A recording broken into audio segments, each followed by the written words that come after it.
Hello, everyone. It is Steph Lee, the founder of Host Agency Reviews, and you are tuning in for the Friday 15.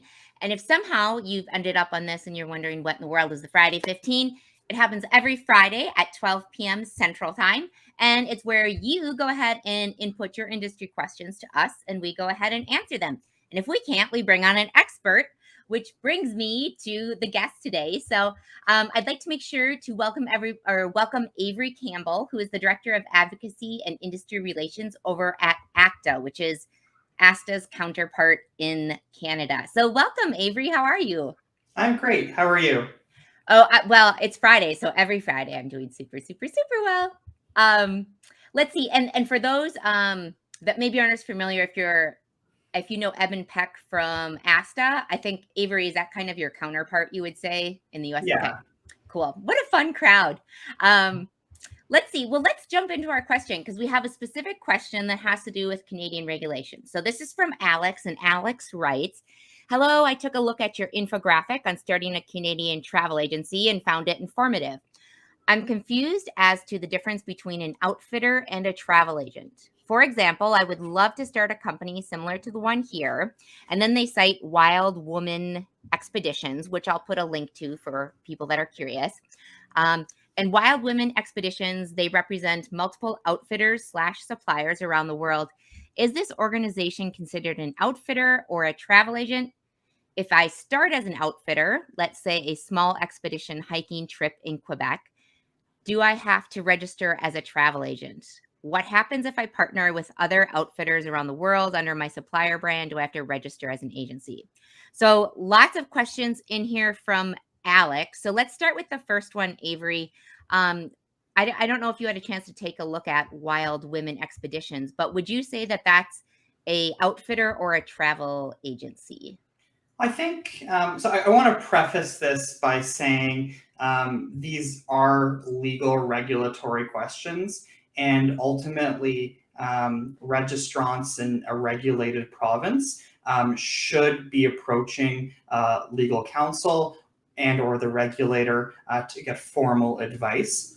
So in Canada, there are 3 provinces where the activities of a travel agency are regulated. So those are British Columbia, Ontario, and Quebec.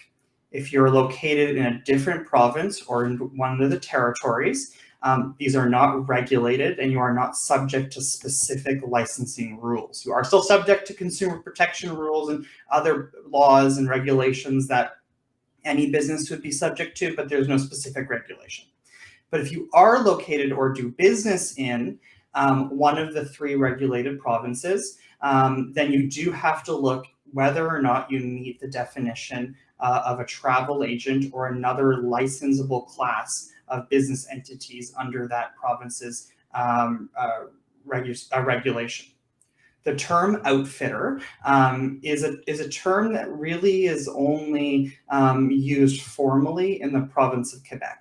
So we don't commonly see this in the regulations or in the laws in the provinces of Ontario or British Columbia, at least as they appertain to the travel sector.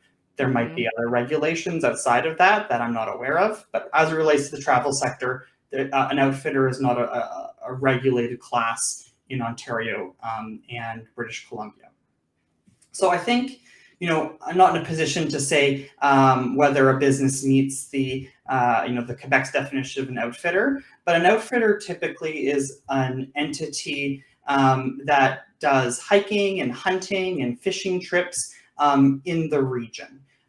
So if you are looking to become an outfitter, particularly in Quebec, you're going to be subject to rules, potentially to travel rules, which we'll speak to, I expect, in a moment. But you also have to make sure you're aware of things like hunting rules and fishing rules and other rules that might appertain to tour operators. Mm-hmm. Yeah. And so, yeah, let's move into well, actually, let me show everyone. I'm just going to share my screen really quick because I pulled up the article that Alex was referring to. So this is on the website. There's a search bar in the very type. If you aren't watching this on YouTube, you can go ahead and go to the site and just type in Canadian regulations. for travel agencies, and it will pull up this article. But you can see here the 3 provinces that we kind of talked about with the regulations. So if you want to dig into that more, we'll put the link in the comments for everybody. All right, so let's move on to the next question that's in here. Okay, so they're saying if they start as an outfitter, and that's that local small expedition hiking trip in Quebec, do they have to register as a travel agent?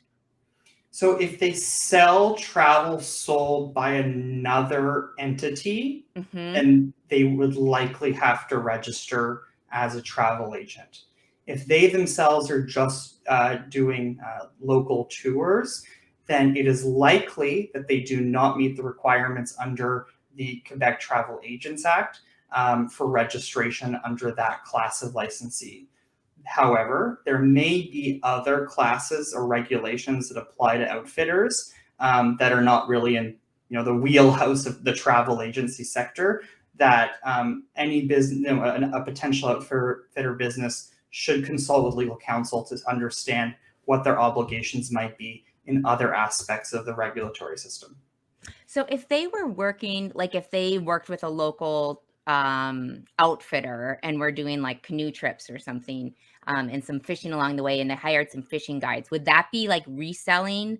Would they be considered a travel advisor then, because they're reselling like the product that of like the fisher guide and the outfitter? Or does that make sense? Yeah, so if they start contracting other travel entities to then and then essentially they're reselling the services of other travel entities to customers, they may very well fall under the licensee regulations in the province. So it just kind of depends on who they're contracting with and if they're considered a travel entity. Exactly. Okay. So one more question from Alex here. What happens if I partner with other outfitters around the world under my supplier brand? Do I have to register as a travel agency? So it really comes down to the question of, are you selling travel services by others? There are other things that you need to look into the Quebec travel regulations, but I would strongly caution that if you are a business and you're going to sell the services of other travel businesses, you very well may be subject to travel agent regulations.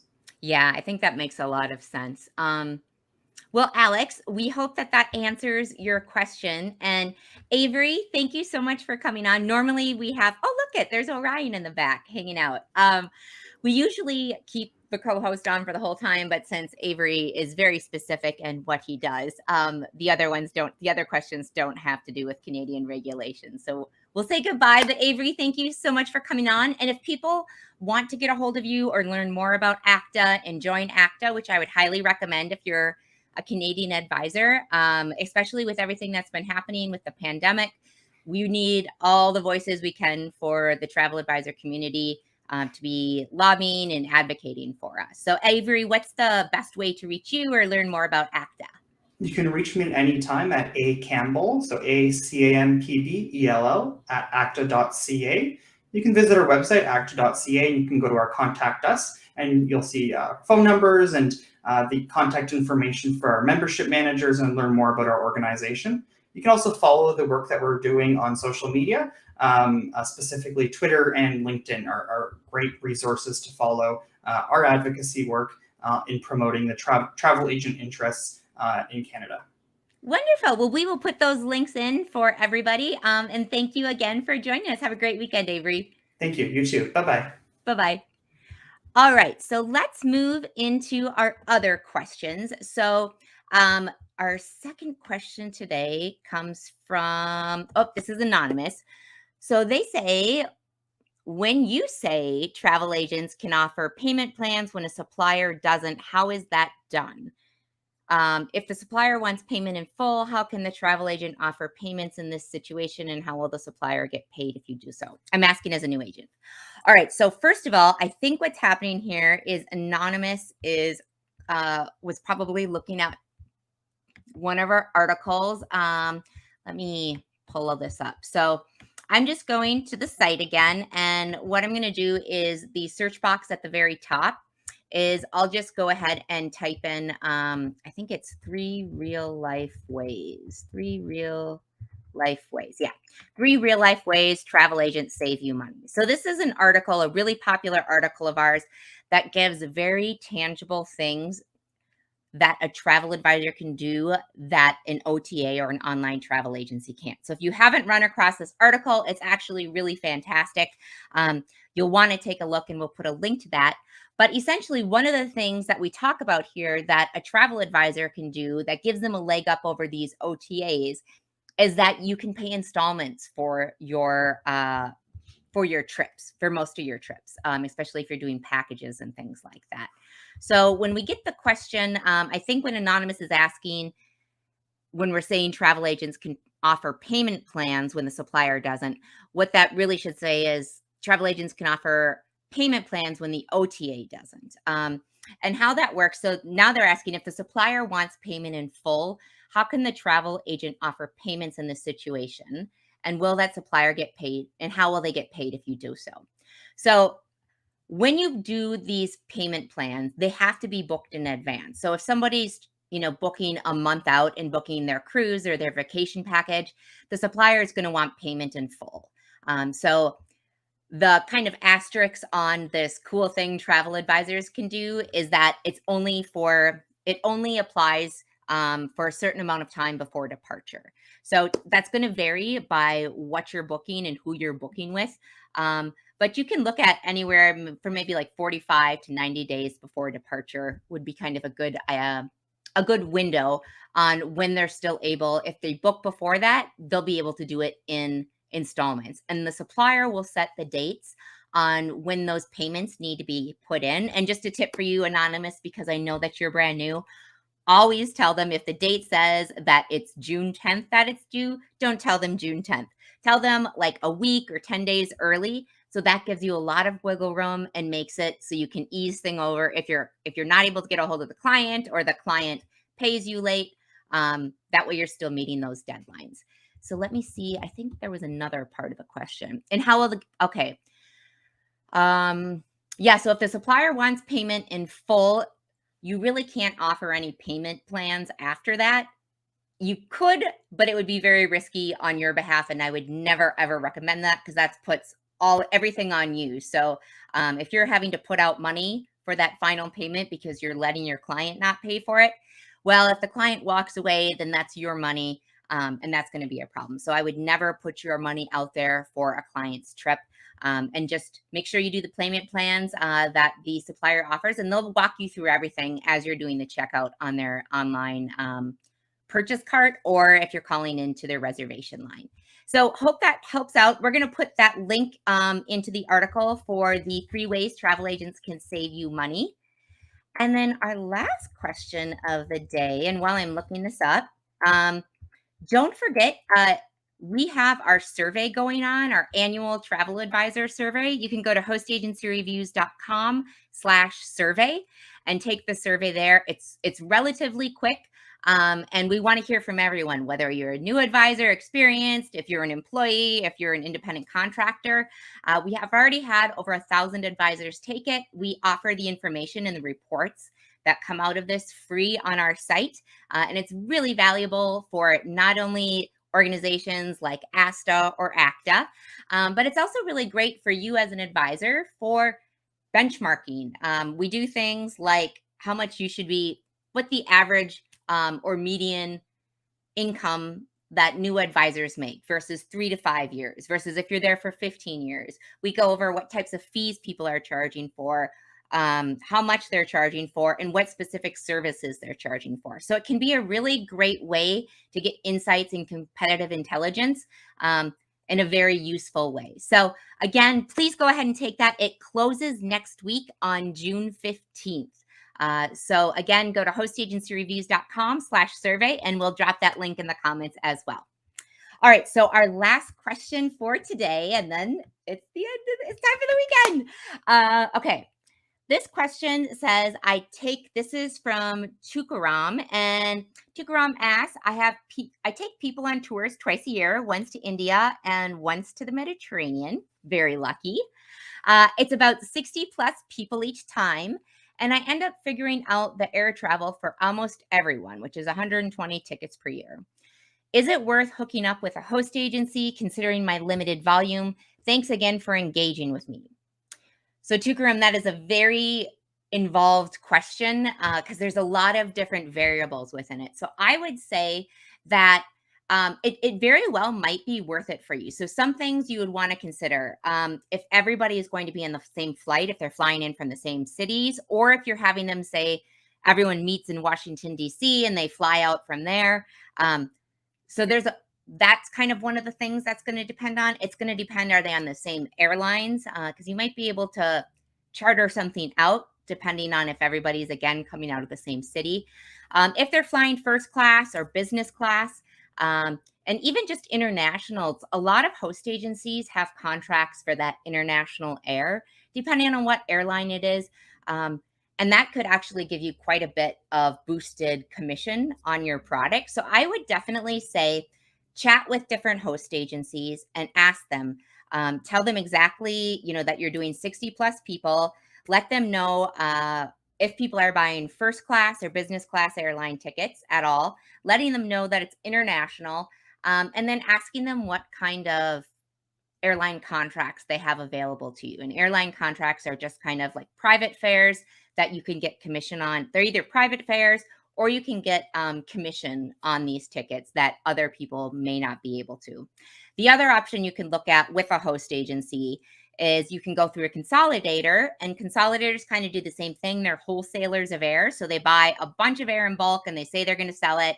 And because of that, they get a little bit better deal than what you might find with a public fare. So there's a lot of different places for you to play around to maximize kind of the income that you can make from this. So I would say it is definitely worth you looking into, but things you'll want to have collected before you start talking with host agencies is if there's specific airlines you're flying, the times of year that you're going to be flying, because some of the airline contracts vary by season and they have specific dates. They also have the class of service, which is, again, why I would say know if there's any business or first class people going along there. Know the city pairs of where your clients are coming from. And again, that could be they're all coming from one city and you require that they get air to that city. And I'm going to put in a link to a recent travel agent chatter that we did, which is another one of our longer in-depth podcasts. And we worked with Javon Harley, and she does these big group trips and she does the air, and she requires that everybody flies into a certain city and then she does the air from there. So that might get a little bit of inspiration for you and you can take a listen to that. But I think that should help you out, Tukaram. And if you have any other questions, let me know. For those of you that are listening in and wondering what's on the docket for next week. So first of all, send in any of your questions. If you have any, go to hostagencyreviews.com/Friday15 and you can submit your questions there. Next week, we'll be answering questions on the etiquette of using affiliate links in your blog or newsletter. The difference between IATA, IATA, and IATAN, IATAN, which some people may not be clear on. I know it took me years and years and years to figure that out. And then the other thing we'll be talking about is someone wrote in asking about promoting suppliers on your site. So that is all we have for you this week. Thank you so much for joining us. We will see you next week and have a wonderful weekend. Thank you, everyone.